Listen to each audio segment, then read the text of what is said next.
एक समय की बात है, अयोध्या के महाराज दशरथ ने पुत्र प्राप्ति के लिए यज्ञ रखा। इस यज्ञ के लिए राजा दशरथ ने अपनी चतुरंगिणी सेना को काले कान वाले घोड़े को छोड़ने का आदेश भेजा। उनकी इच्छा थी कि इस महान यज्ञ में हर कोई शामिल हो, इसलिए राजा ने सभी ऋषिमुनियों व विद्वान पंडितों को आमंत्रण भेजा।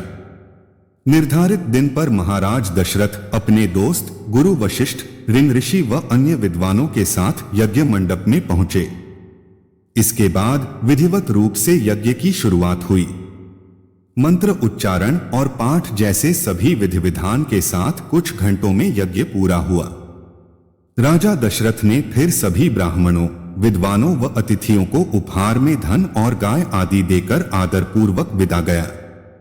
उस यज्ञ में प्रसाद के रूप में खीर बनी थी। उस प्रसाद में पुत्र प्राप्ति का आशीर्वाद था, जिसे खाने के बाद तीनों रानियां गर्भवती हो गईं। कुछ समय बाद चैत्र माह में शुक्ल पक्ष की नवमी तिथि के दिन राजा दशरथ की पहली पत्नी यानी रानी कौशल्या ने एक बच्चे को जन्म दिया। उस बच्चे के चेहरे में इतनी रौनक थी कि हर कोई देखकर समझ जाता था कि वह आम बच्चा नहीं है। इसी तरह राजा की दूसरी रानी कैकेयी ने एक पुत्र और तीसरी रानी सुमित्रा ने 2 पुत्र को शुभ नक्षत्रों में जन्म दिया। राजा दशरथ का महल और नगर 4 पुत्रों के जन्म से खिलखिला उठा। चारों तरफ आनंद और जश्न का माहौल था। पूरी प्रजा खुशी से गा व झूम रही थी। इस खुशी को देखकर देवता भी फूलों की वर्षा करने लगे। इस जश्न में शामिल होने के लिए कई ब्राह्मण भी पहुंचे और राजा दशरथ के बेटों को आशीर्वाद दिया। खुशी से झूम रहे राजा दशरथ ने ब्राह्मणों को खूब दान दिया। फिर अपनी खुशी जाहिर करने के लिए उन्होंने प्रजा व दरबारियों में भी धन, रत्न और आभूषण बंटवाए। समय आने पर सबकी मौजूदगी में चारों बालकों का नामकरण भी किया गया। महर्षि वशिष्ठ ने उनका नाम रामचंद्र, भरत, लक्ष्मण और शत्रुघ्न रखा। वक्त बीतता गया और धीरे धीरे ये चारों बालक बड़े हुए। इन चारों में राम अपने तेजस्वी गुणों के कारण प्रजा को अधिक प्रिय लगने लगे। अपनी प्रतिभा के चलते वो कम उम्र में ही सभी विषयों में महारत हासिल कर चुके थे।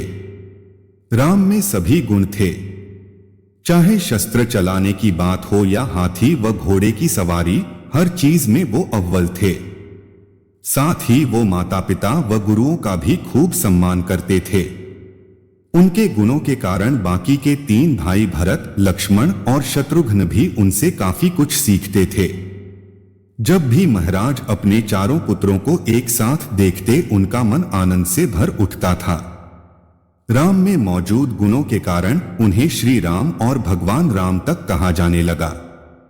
आगे चलकर राम के जीवन पर 2 पवित्र ग्रंथ लिखे गए, रामचरितमानस और रामायण। कहानी से सीख, व्यक्ति के गुण ही उसे पहचान दिलाते हैं। अगर गुण और संस्कार अच्छे हों तो वह भगवान तुल्य हो जाता है। दोस्तों, वीडियो कैसी लगी कमेंट में जरूर बताएं। साथ ही वीडियो को लाइक शेयर जरूर करें। अगर चैनल पर नए हो तो चैनल को सब्सक्राइब जरूर करें।